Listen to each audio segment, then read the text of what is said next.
Welcome to the Improve81 podcast series. Our first episode will focus on the Troutville Rest Area Ramp Improvement Project. So this is Jason Bond, VDOT spokesperson, and today we're talking with a couple of folks about the Interstate 81 Corridor Improvement Program. So if you would, please introduce yourselves and give us your title. Okay, thank you, Jason. My name is Craig Moore, and I'm the I-81 Project Manager for the Salem District. I'm Dave Covington, the I-81 Program Delivery Director for VDOT. So we're going to talk a little bit about a project at the Troutville Rest Area on southbound 81 at mile marker 158. So there's some improvements slated for that particular rest area. What can you tell us about that? Yes, sir. I appreciate you asking the questions. One of the things with that project is to work through improving the on and off ramps, lengthening those. So we're going to about double the length of the off ramp and about 5 times longer for the on ramp where you're merging into traffic. In addition to that, we're also going to be working on adding some additional truck parking there inside of the footprint that's already the rest area. So we're not going outside and acquiring more right-of-way, but taking some of the unused space there between Interstate 81 and the existing truck parking and turning that into a parking area for more trucks.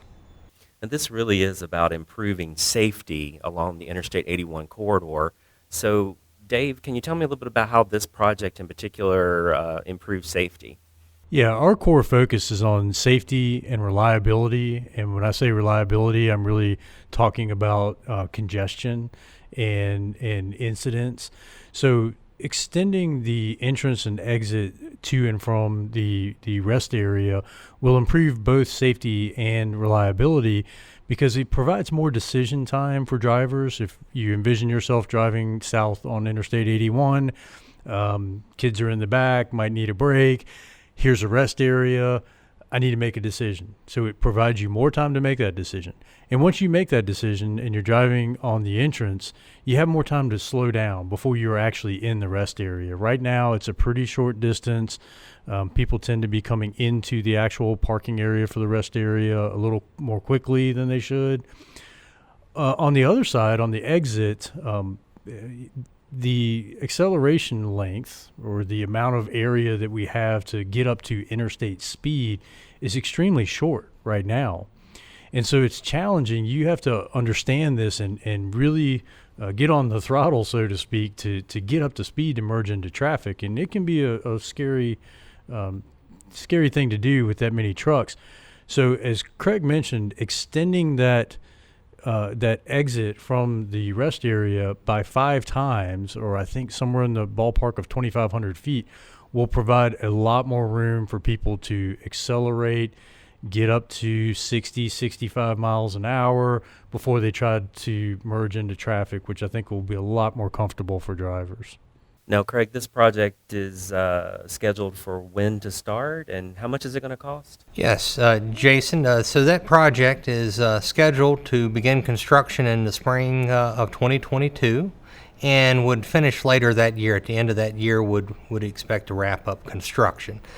And with this project, we're looking at about a $10 million cost, and that includes the design and construction for the project, so about $10 million. Now, we've done some similar ramp extension projects up and down the 81 corridor. Dave, can you tell us a little bit about that? Yeah, we have quite a few that are part of the program. It is a consistent issue that we have. You know, a lot of these interchanges were constructed many years ago. Our standards have changed. Speed limits have changed. Driver expectations have changed. We've completed 8 of these projects so far. So part of the program, we had 8 of these projects that went out very quickly to construction contractors. They did a very, very good job of delivering those projects ahead of schedule. And so we completed 5 in the Stanton district. We completed 1 here in the Salem district and 2 in Bristol district. And we have more coming very, very shortly. I think we're going to advertise 3 more in the Stanton district at the end of this year. So we look forward to that. But I think these types of projects are relatively low cost. But if we can prevent crashes from occurring, the cost savings to the public is really immense when we think about If we have a major incident on the interstate and it closes our interstate for 8, 10, 12 hours, that's a major cost when we're shipping this as much goods on I-81 as we are. Now, Craig, you're working on some more of these ramp extension projects in the Salem district. Yes, one of the things here, we have a few of these projects that will be going out somewhere around probably 24, 25 in terms of when they would start construction. But let me walk you through those. On I-81 southbound at exit 94, we have a project there in which we would be lengthening the acceleration, the on-ramp, that giving you more time to accelerate. And then as we travel on up the interstate, going northbound at exit 105, that ramp is going to be extended as well. So the on-ramp going up a little bit of a grade, exit 105, we would be extending that ramp and continuing on up the corridor just past the Troutville project that we were previously talking about. There's another on-ramp extension at exit 162 there just south of Buckhannon, but again going in the northbound direction, give drivers a greater opportunity to merge to traffic, looking to increase the length of the on-ramp at exit 162. Anything else either of you would like to add about the 81 corridor improvement program? Well, the program in itself is quite massive. It's a 325-mile corridor that we have I-81 running through Virginia. It has an immense amount of truck traffic when compared to other interstate systems. We do not have good alternate routes, quite honestly. We have some alternate routes, but the reliability of those is often challenging. So we really want to focus on, delivering these projects as quickly as we can with the funding that we have available. The General Assembly passed legislation that was signed into law by Governor Northam in 2019 that for the foreseeable future provides about $2 billion worth of improvements along the entire corridor. And we really looked at the data to find out where do we have issues. This is a data-driven process, and we just want to make sure that we are using the money that's appropriated through special taxes for the corridor in the most efficient manner that we possibly can. And quite honestly, these ramp extensions, these entrance and exit ramps at the rest areas, they are extremely important to helping us keep moving and keep momentum as we start looking at some of the larger corridor widening projects. I also want to mention that the truck parking is really significant. Part of the I-81 study that led to this being adopted into law stated that, or recommended that we should form a truck parking task force, that there are deficiencies with the amount, not only the amount of truck parking along the corridor, but the safety of truck parking and the reliability of truck parking. And this is extremely important to truckers, especially as they're trying to adhere to federal laws. So Craig's team being able to identify that opportunity at the Troutville rest area is really significant, that we are able to incorporate the addition of approximately 13 additional truck parking spaces in a safe and reliable manner in a public facility is really significant. And to do that without really increasing the cost of the project significantly, I think is a win for us and for the public.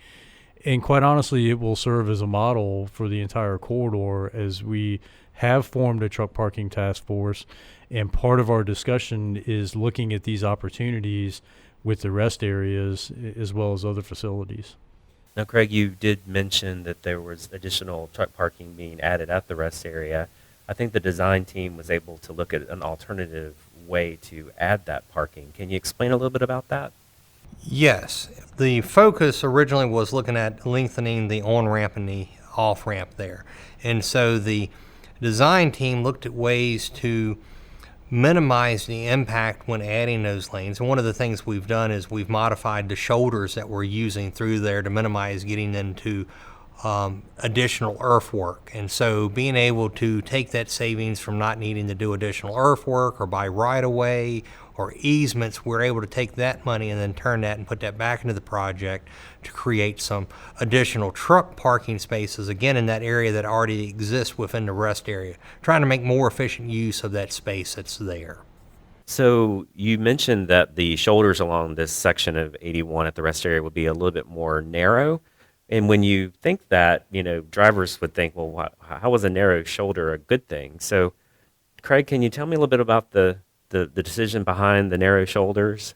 Yes, the narrow shoulders are along what's called these on and off ramps. So it's not directly across from the main line Interstate 81. So there is still an area there which could be used in case of, some type of emergency. But again, the thought with narrowing up the shoulders comes really into play. What can we do to minimize impacts to needing additional right-of-way, environmental impacts? There are some streams in this area there. So again, if we push out those wider shoulders, then we're going to have greater impacts to the environment and to the right-of-way. But again, we saw in this specific case that we could actually better accommodate what we were trying to do with lengthening the acceleration, the on-ramp and the off-ramp, by narrowing up the shoulders. And that also reduced the amount of earthwork, fill material, things of that sort. So overall, it actually makes it a very nice project to be able to do that here for this area. So are there any other benefits to narrowing those shoulders, Dave? Yeah, Craig makes some great points here. We really are looking at minimizing our footprint whenever we can and using available right-of-way. But there's another benefit that comes from this. If you envision yourself driving through this area, as a lot of people who will be listening to this probably do on a frequent basis, especially in the mornings and in the evenings, you will see the lines of trucks that are along not only the entrance and exit to the rest area, but also on the shoulder of I-81. And the reason that they are there is that there simply is not enough truck parking. And that really highlights the work that the Truck Parking Task Force has to do to identify opportunities. And I think this is a great example. But the narrow shoulders really will help to discourage that parking along the shoulder that they're doing now, which creates safety hazards. We don't want vehicles that are trying to accelerate up to 60 miles an hour really quickly, and they're not necessarily focused on the truck. They're focused on trying to merge into traffic, and it creates a little bit of an unsafe environment. So I think that the decision to narrow the shoulders is not only a good one, but it solves multiple challenges. So, well, that's all the questions that I had. Dave, did you have anything else you wanted to add?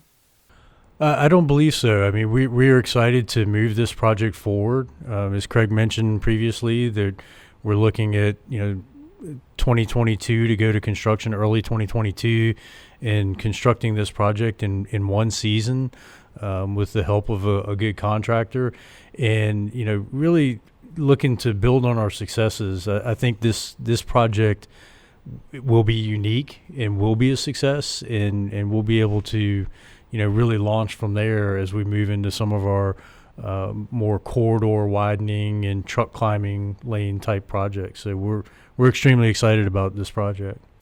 So thank you both for joining us today to talk about these exciting projects on Interstate 81. Thank you, Jason. Thank you, Jason. Glad to be able to be here.